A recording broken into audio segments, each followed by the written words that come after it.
नमस्कार बच्चों, मैं शशिकांत जांगड़ आपका स्वागत करता हूं हमारे YouTube channel economics education hub Shashikant sir के चैनल में। आज हम बात करते हैं कक्षा 12वीं की समष्टि अर्थशास्त्र की पुस्तक के पाठ नंबर 5, जिसका नाम है सरकारी बजट एवं अर्थव्यवस्था। देखो बच्चों, इससे जो पिछला वाला वीडियो है उसमें हमने जाना था कि सरकारी बजट क्या होता है और सरकारी बजट के उद्देश्य क्या होते हैं, उसके बारे में हमने चर्चा की थी। आज के वीडियो में हम जानेंगे कि बजट क्या होता है, बजटों के प्रकार क्या होते हैं और जो बजट होता है उनकी प्राप्तियाँ और वे क्या होते हैं उनके बारे में हम चर्चा करेंगे। तो बच्चों, अंत तक इस वीडियो को जरूर देखना और इम्पोर्टेंट वीडियो है। तो देखो बच्चों, सबसे पहले मैं एक चार्ट के माध्यम से आपको समझाऊंगा कि बजट क्या है। देखो बजट, ठीक है, बजट को दो भागों में बांटा गया है। ठीक है, एक तो है राजस्व बजट और दूसरा है पूंजीगत बजट। देखो राजस्व बजट क्या होता है कि राजस्व बजट में राजस्व प्राप्तियां और राजस्व व्यय का विवरण होता है, जबकि पूंजीगत बजट में पूंजीगत प्राप्तियां और पूंजीगत व्यय का वर्णन होता है। तो राजस्व बजट किससे बनता है? राजस्व प्राप्तियां और राजस्व व्यय, ठीक है। और पूंजीगत बजट में पूंजीगत प्राप्तियां और पूंजीगत व्यय शामिल होता है। तो बच्चों, आपको समझ में आ गया हो कि राजस्व बजट में क्या होता है कि राजस्व बजट में राजस्व प्राप्तियां और राजस्व व्यय का विवरण होता है, जबकि पूंजीगत बजट में पूंजीगत प्राप्तियां और पूंजीगत व्यय का विवरण होता है। तो आप लिख सकते हो कि राजस्व बजट क्या है। कि राजस्व बजट की परिभाषा क्या हो जाएगी कि राजस्व बजट में राजस्व प्राप्तियां और राजस्व व्यय का विवरण होता है, जबकि पूंजीगत बजट की परिभाषा क्या हो जाएगी कि पूंजीगत बजट में पूंजीगत प्राप्तियां और पूंजीगत व्यय शामिल होते हैं। अब देखो, जो राजस्व प्राप्तियां होती है वो दो तरीके से प्राप्त होती है सरकार को। एक तो होती है कर राजस्व। कर राजस्व का मतलब क्या होता है? जो करों से आय प्राप्त होती है वो। और एक होते हैं गैर कर राजस्व।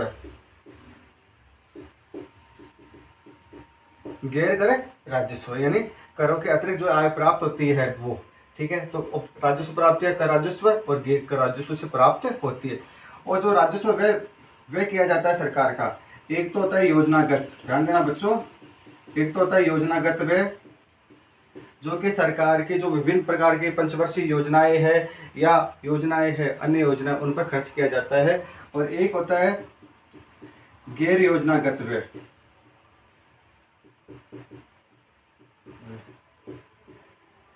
तो इस प्रकार सरकार क्या करती है, अपने राजस्व व्यय को दो भागों में बांट देती है, योजनागत व्यय और गैर योजनागत व्यय। तो आपको बच्चों ये राजस्व वाला है वो तो समझ में आ गया होगा। इसी प्रकार जो पूंजीगत प्राप्तियां होती है वो ऋण तथा शेयरों की बिक्री, ठीक है ना। और जो पूंजीगत व्यय होता है उसमें योजनागत व्यय और गैर योजनागत व्यय होता है। तो बच्चों, आपको समझ में आ गया होगा इस चार्ट के माध्यम से कि बजट किस प्रकार होता है। कि बजट होता है वो दो बजटों से मिलकर बना होता है, तो राजस्व बजट, एक पूंजीगत बजट। जबकि जो राजस्व बजट होता है उसमें राजस्व प्राप्तियां और राजस्व व्यय का विवरण होता है, जबकि पूंजीगत प्राप्तियों में पूंजीगत बजट में पूंजीगत प्राप्तियों और पूंजीगत व्यय का वर्णन होता है। जो राजस्व प्राप्तियां होती है उसमें कर राजस्व और गैर कर राजस्व शामिल होते हैं, जबकि राजस्व व्यय में योजनागत व्यय और गैर योजनागत व्यय शामिल होते हैं। और पूंजीगत प्राप्तियां होती है उसमें ऋण, शेयरों की बिक्री, ठीक है। और जबकि पूंजीगत व्यय, योजनागत व्यय और गैर योजनागत व्यय। इस चार्ट के माध्यम से आपको समझ में आ गया होगा। इस चार्ट को आप बता लेना और समझ लेना, ठीक है। और मैंने इसको आपको समझा भी दी है। अब हम बात करते हैं, देखो राजस्व प्राप्तियां और पूंजीगत प्राप्तियां क्या होती है उसके बारे में हम जानेंगे कि राजस्व प्राप्तियां क्या है और पूंजीगत प्राप्तियां क्या है, ठीक है। तो सबसे पहले मैं आपको राजस्व प्राप्तियां बताऊंगा, फिर उसके बाद में पूंजीगत प्राप्तियां, फिर उसके बाद में प्राप्तियों के बाद में हम व्यय के बारे में पढ़ेंगे कि राजस्व व्यय और पूंजीगत व्यय। तो सबसे पहले बात करते हैं राजस्व प्राप्तियों की।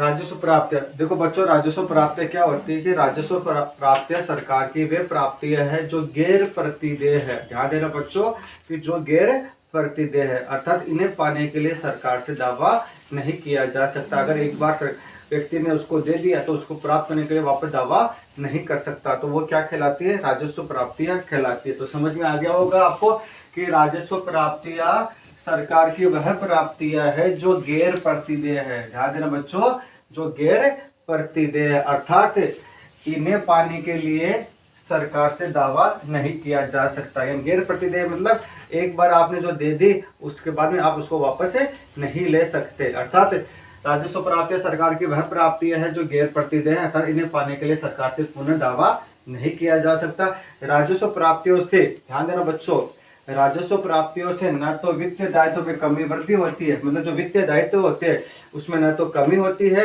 और न ही वृद्धि होती है, न ही वित्तीय परिसंपत्तियों में कमी या वृद्धि होती है। यानी राजस्व प्राप्तियों से न तो वित्तीय दायित्व में कमी वृद्धि होती है, न वित्तीय संपत्तियों में कमी वृद्धि होती है। तो आपको बच्चों जो राजस्व प्राप्ति है वो समझ में आ गई होगी क्या है। वापस रिपीट कर देता हूँ एक बार कि राजस्व प्राप्तियां सरकार की वे प्राप्तियां है जो गैर प्रतिदेय है, अर्थात इन्हें पाने के लिए सरकार से पुनः दावा नहीं किया जा सकता। अर्थात राजस्व प्राप्तियों से न तो वित्तीय दायित्वों में कमी वृद्धि होती है और न ही वित्तीय परिसंपत्तियों में कमी या वृद्धि होती है। तो ये होती है राजस्व प्राप्तियां।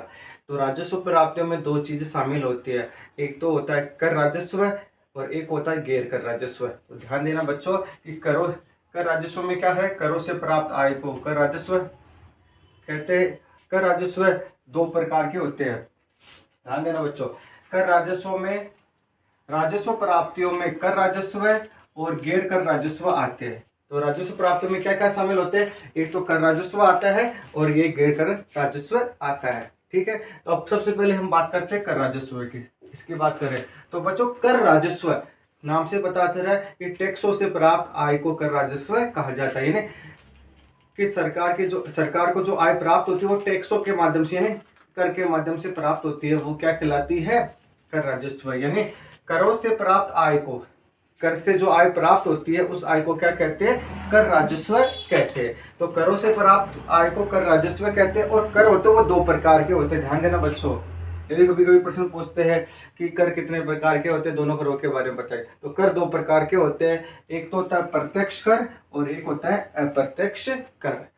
अब हम बात करते हैं प्रत्यक्ष कर की। तो प्रत्यक्ष कर वे कर होते हैं जो जिस व्यक्ति पर लगाए जाते हैं वह उसी को भुगतान करना पड़ता है। यानी जिस व्यक्ति पर सरकार ने टैक्स लगा दिया ना, वह उसी को ही भुगतान करना पड़ता है, वह किसी दूसरे व्यक्ति को हस्तांतरित नहीं कर सकता। यानी कराघात और करापात दोनों एक ही व्यक्ति होते हैं। यानी जिस पर लगाया है वो टैक्स, जिस पर लगाया है वो व्यक्ति, और जो व्यक्ति मतलब देगा, दोनों क्या हो गए? एक ही हो गए। कराघात और करापात दोनों एक ही व्यक्ति होते हैं, वो क्या कहलाते हैं? प्रत्यक्ष कर कहलाते हैं। प्रत्यक्ष कर वे कर होते हैं जो जिस व्यक्ति पर लगाए जाते हैं वह उसी को भुगतान करने पड़ते हैं, वो कहलाते हैं प्रत्यक्ष कर। और जो प्रत्यक्ष कर है तो कराघात और करापात दोनों एक ही व्यक्ति होते हैं। वो प्रत्यक्ष कर के उदाहरण ध्यान देना बच्चों कौन कौन से है? आयकर, निगम कर, संपत्ति कर और उपहार कर आदि। यानी ये प्रत्यक्ष कर के उदाहरण है। कभी कभी आपसे प्रश्न ये भी पूछा जाता है कि प्रत्यक्ष कर के उदाहरण बताइए, तो आप याद रखना कि आयकर है, निगम कर है, संपत्ति कर है, उपहार कर है, ये सभी क्या है? प्रत्यक्ष कर के उदाहरण है। तो प्रत्यक्ष कर समझ में आ गया होगा आपको। अब हम बात करते हैं दूसरे कर यानी अप्रत्यक्ष कर के बारे में। तो अप्रत्यक्ष कर वे कर होते हैं जो दूसरे व्यक्ति पर हस्तांतरित किए जा सकते हैं। यानी जिस व्यक्ति पर लगाए है वो क्या करता है? दूसरे व्यक्ति को हस्तांतरित करता है। यानी इसका वहन कौन करता है? अंतिम उपभोक्ता करता है। यानी जो व्यक्ति अंतिम रूप से उस वस्तु का उपयोग कर रहा है ना, वह क्या करेगा? उसका वहन करेगा। किसका? अप्रत्यक्ष कर का। तो अप्रत्यक्ष कर में क्या क्या आते हैं? जैसे बिक्री कर है, उत्पाद कर है, सेवा कर है, जीएसटी, ये सभी क्या है? अप्रत्यक्ष कर के उदाहरण है। तो बच्चों आपको अप्रत्यक्ष कर और अप्रत्यक्ष क्या होता है समझ में आ गया होगा, और दोनों के मैंने उदाहरण भी आपको समझा दी है। ठीक है, राजस्व के बारे में हमने बात कर ली कि कर राजस्व किस प्रकार प्राप्त होता है। करों से प्राप्त आय क्या होती है? कर राजस्व होती है, जिसमें प्रत्यक्ष कर और अप्रत्यक्ष कर दोनों आते हैं, और इनसे सरकार को आय प्राप्त होती है। दूसरा है गैर कर राजस्व। गैर कर राजस्व क्या होता है कि करों के अतिरिक्त क्या होती है, सरकार को आय प्राप्त होती है। यानी कभी कभी क्या होता है, सरकार को कर के अलावा भी क्या होती है, आय प्राप्त होती है। वो क्या कहलाती है, गैर कर राजस्व आय कहलाती है। यानी करों के अतिरिक्त जो आय प्राप्त होती है उसे गैर कर राजस्व कहते हैं। तो बच्चों आपको समझ में आ गया होगा गैर कर राजस्व क्या है। यानी करों के अतिरिक्त जो आय प्राप्त होती है उसे गैर कर राजस्व कहते हैं। जैसे शुल्क, सरकार द्वारा व्यक्ति को प्रदान की जाने वाली सेवाओं के लिए जाने वाला भुगतान शुल्क कहलाता है। यानी सरकार क्या करती है, बहुत सारी सेवाएं उपलब्ध करवाती है व्यक्तियों को, तो उसके लिए जो भुगतान होता है वो क्या कहलाता है, शुल्क कहलाता है। ठीक है ना।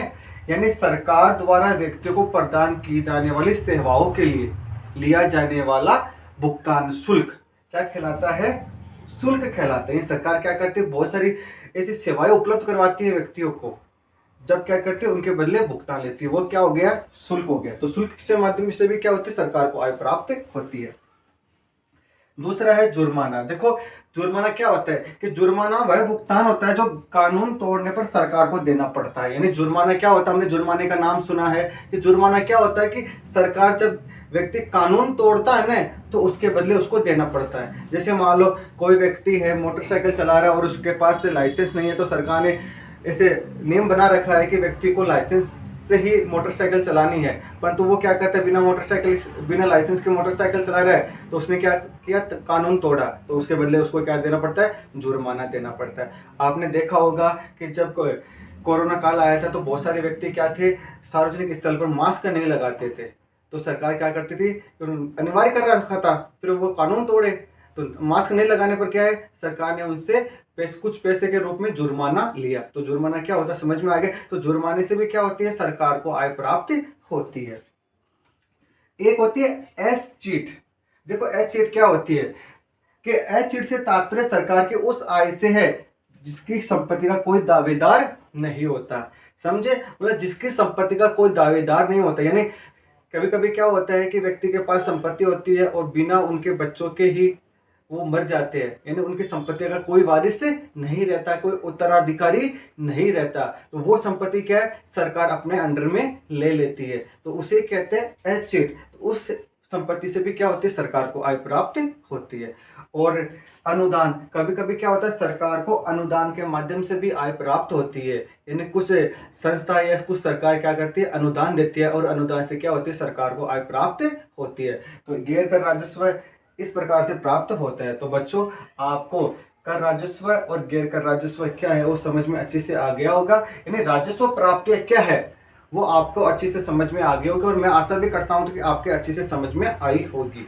अब हम बात करते, राजस्व प्राप्तियां थी, अब हम बात करेंगे पूंजीगत प्राप्तियां। इन पूंजीगत प्राप्तियां क्या होती है उनके बारे में हम अच्छे से समझेंगे। जैसे राजस्व प्राप्तियों के बारे में समझे ना, तो उसी प्रकार पूंजीगत प्राप्तियों के बारे में समझेंगे। तो हम पढ़ते हैं पूंजीगत प्राप्तियां।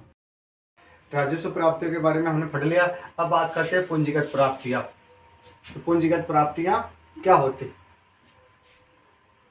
सरकार की वे प्राप्तियां जो वित्तीय दायित्वों का सर्जन करती है और वित्तीय परिसंपत्तियों में कमी करती है, वो क्या कहलाती है, पूंजीगत प्राप्तियां। देखो बच्चों कि पूंजीगत प्राप्तियां क्या होती है, पूंजीगत प्राप्तियां सरकार की वे प्राप्तियां है जो वित्तीय दायित्वों का सर्जन या वृद्धि करती है तथा वित्तीय परिसंपत्तियों में कमी करती है, वह पूंजीगत प्राप्तियां होती है। तो पूंजीगत प्राप्तियों में क्या क्या शामिल है, ऋणों की वसूली।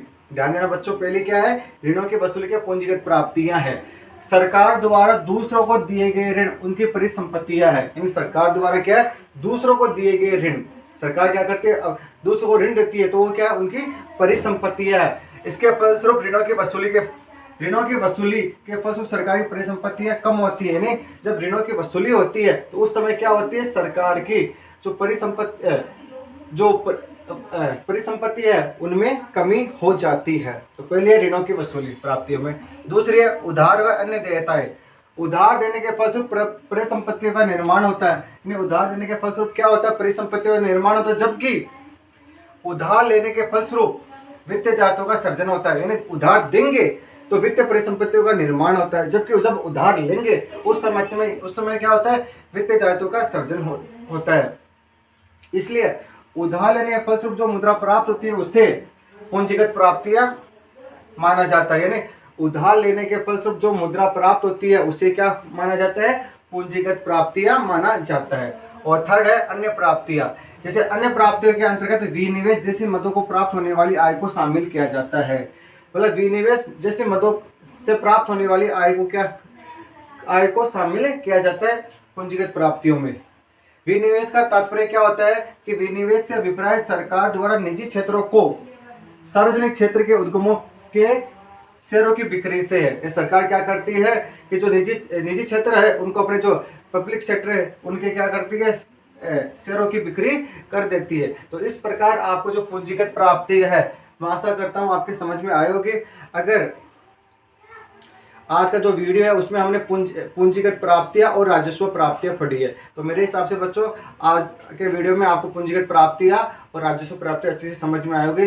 अगर आज का वीडियो हमारा अच्छा लगा तो हमारे चैनल को लाइक कीजिए, सब्सक्राइब कीजिए और अधिक से अधिक शेयर कीजिए। धन्यवाद।